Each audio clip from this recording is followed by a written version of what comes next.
Bio 411, c'est ce qu'on nomme souvent Bio 1, là. Puis c'est vraiment biologie générale. Donc, biologie, c'est l'étude de la vie. Donc, on va explorer toutes les formes de vie, là. Bactéries, moisissures, en passant par les protistes végétaux, animaux. On donne un poids égal à toutes ces formes de vie-là.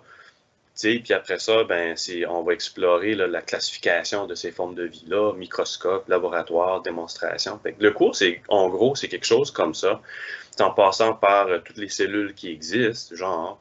Tandis que Bio 2, on amène la cellule beaucoup plus loin.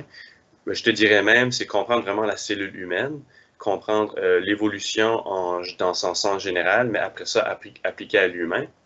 Et en dernier, c'est vraiment les systèmes de l'humain, là, le corps humain avec les systèmes, puis peut-être vraiment comme le fonctionnement de ces systèmes-là et les organes. Ça fait que c'est beaucoup plus axé humain, là, tout ce qu'on fait là, dans le cours de Bio 2. Là. OK. Bio 1, des défis pour réussir ce cours-là, je pense que souvent, c'est un élève en 11e année, il commence à avoir des cours options, il va choisir entre plusieurs choses. Peut-être qu'il choisit la biologie.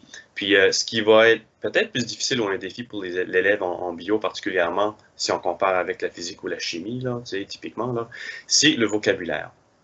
C'est un vocabulaire assez riche. On a des dictionnaires exprès pour des mots de biologie. Là. Donc, c'est un domaine particulier.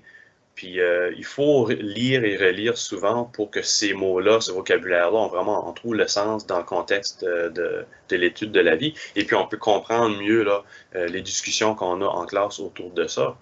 Fait que c'est vraiment un défi un peu de français aussi.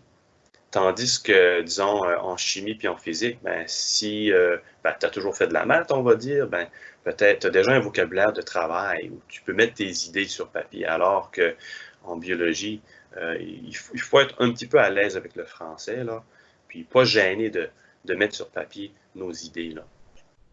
En espérant que cette information supplémentaire vous aide à faire un choix éclairé, n'hésitez pas à m'envoyer un courriel si vous avez des questions et j'y insérerai les réponses dans la description.